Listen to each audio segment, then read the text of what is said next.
Kaizer Chiefs face SuperSport United in the League Cup, but who is Nabi going to pick given the fact that there are some players who got injured in national duty and there are some players who are just not available because of other reasons? Well, let's look at it. Starting with the goalkeeper, and it's Ufia Krintwari. And I know the coach did mention that this guy might also be a doubt to play because of the fact that, of course, he was with his team Rwanda and they were playing. Last game they played was on Tuesday. So I would think that for a goalkeeper, you don't really need 5 days for you to recover and join the team. So I think he'll definitely be there. Going to right back though, we have Uri Frosler. You'll remember that in the Kufa Cup, he still got picked to play because Unabi just played the strong squad, even though it was a friendly game, which was surprising, but then understandable because he's trying to build a momentum once the players to get used to playing with each other and playing in that system. So we saw that he wants there to be continuation. He's not like someone I won't mention who moves from game to game, changing 6 players, then 5 players, but there's continuation. So I think that Frosler will definitely be starting in that position. When we go to left back, we come to a player who some people have started to have some doubts, and that is Bradley Cross. And I think that it's a good thing that Ubonganisem is now back and available for selection. We saw him having a few minutes in the game against Marumo Kalans to see that, okay, Bonganisem is fit and he gives us something that is slightly different from what Bradley Cross gives us. But for now, Bradley Cross is still the main man in that position. That does not mean, though, that Bongansem does not have a case to make or to even fight and end up being a starting left back.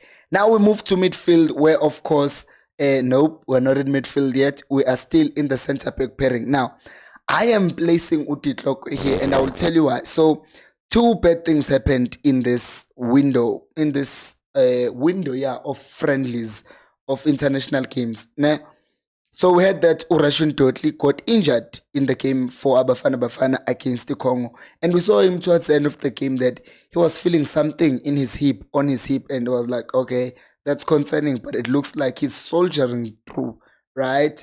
But it turns out it was an injury, and I don't think that Unabi might want to risk a player who was playing a lot, who played like 290 minutes, and then on top of that, the other 90 minutes that was playing in Congo was in an artificial, nonsensical turf, and then he got injured as well. So I think that Titlokwe might start in that position. But someone might be asking, why Titlokwe and why not giving him Simango?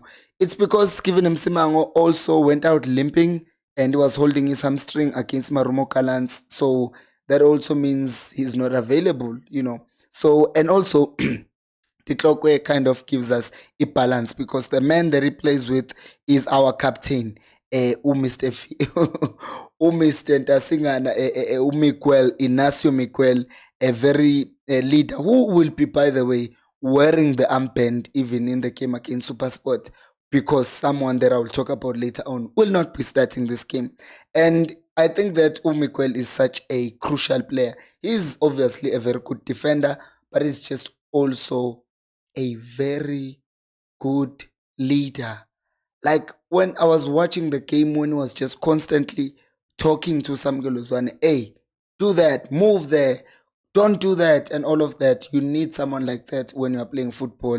Obviously, he's not doing it in a harsh way, like, we are better, but you can clearly see that he is having good impact in these boys, and you can see the things they're saying on social media, that they really adore him and they see that he is the leader. Speaking of leadership, help me go to 50,000 subscribers. That has nothing to do with leadership, but do help me by liking the video and subscribing to the channel. Liking the video and subscribing to the channel, yeah. And also, tomorrow after the game, please, for those of you who are not camera shy, record a video of yourself, 3 to 5 minutes long, and then transfer it to me via WeTransfer. That's if you want to. And then WeTransfer, I'll link. There will be a link here on the comment section how to use WeTransfer, and there will also be a video that teaches you how to do that. It's only 2 minutes and you will watch it and then you can send things. It's really just opening WeTransfer.com and clicking upload, and then the video is uploaded, and then you put my email address, chiefsfantv@gmail.com, and then chimel.co.za, and then I'll get your video and I'll put it here and people can see your video and judge you. Now, let's talk about the midfield, because that's where we have Unjabulo Blom, who, if we're being honest, is starting to worry me. Blom is worrying me because it seems like he's not fully fit yet still.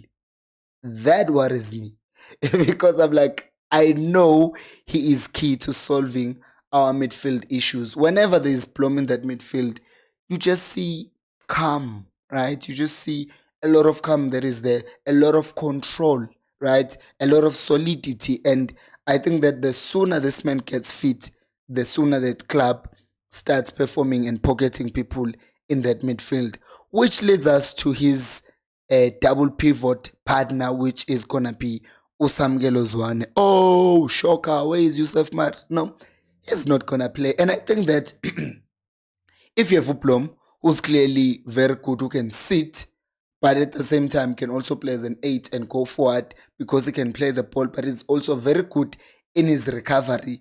I think then it makes sense to pair him up with Usamgelo, because what we saw in the game against the Gallants, even I think it came, was it the first game against the Gallants, we saw Samgelo staying much deeper and actually not being the one who goes forward, because then when he's deeper, that allows him to receive the ball and play those diagonal balls. But secondly, it protects him. How does it protect him? Because if he's going forward to try and attack the box, what ends up happening is then he has to recover and run back, and that's not really his strength. So if he's the one who's sitting deep and is allowing Uplom to go and come back, because if you're playing that double pivot, the role is not for one to just sit all the time and one to go. That happens if you are playing a 4-3-3 where there's a single pivot and 2 8s in front of that person. But in this case, it's 2 sitting, so they can interchange. One go, one stays, one go, one stays. So they will know how they ration the whole thing. But Blom going forward and then being able to recover, that's not a big problem. So I think that these two can definitely make a good combination in our midfield. Now, right in front of them will obviously be our star boy. Can we talk about how matured and how great this boy has become? Like, he is key to everything that Nasreddin Nabi does. Like, when we are pressing, Mtu is there. When we are countering, he's there. When we are also trying to take on people and play short passes, he's there. When we are dribbling, he's there. He's just everywhere and he does everything. And that is a huge, huge credit to Nasreddin Nabi, because this boy was looking like he had lost all the confidence, and a lot of people were harsh on him, talking about he's a kid and all of that stuff. But now we see that the only problem that Mtusha Balala had was poor coaching. Someone who did not even know what to do with him ended up making him look like he was an average player. Which brings us to another star boy, which is Utuba. And I will be honest with you, right? This is one player who I like very much, and I thought, you know what, this player is very good for us. But I never thought the coach would convert him and make him a winger, because he knows he has Ranga, whom he prefers. But Utuba, I was like, where is he going to fit? How is he going to play him? Because if he takes off Ranga, he brings on Utupri. And then he brought on Utuba. I was like, oh, beautiful. Played him on the right, he worked perfectly. Played on the left, worked perfectly. And can we talk about Duba's first touch? Have you seen him with his first touch? Like, he is very good in doing that. And I think that playing as a left winger, it's also going to suit him, because he gets the ball, then he can cut in and all of that. Speaking of another person who will be cutting in, is our star boy. Our star boy. I think, you guys, there's no player at Chiefs who's loved more than Umfundo Vilakazi, right? I don't think any player is loved as much as this one. And he is also keeping his head down. I like that fact that he knows he still has a lot to learn and he still wants to be the best. And I love that about him. So he plays as a right winger. His time has come. We've tried to Sahile, but I also saw him in the previous game. He went out with an injury. So now it's time for Uvilagazi to show his worth. Which brings us to our striker, who rang Achivavero, who, for many people, they're expecting him and they want him to show his worth by scoring more goals. And I hope that we'll start seeing more of that, because the more goals you miss, the lower the confidence. So I just hope that he gets a goal or two, or even a goal contribution that does a lot for players. But what do you think will happen in that starting 11?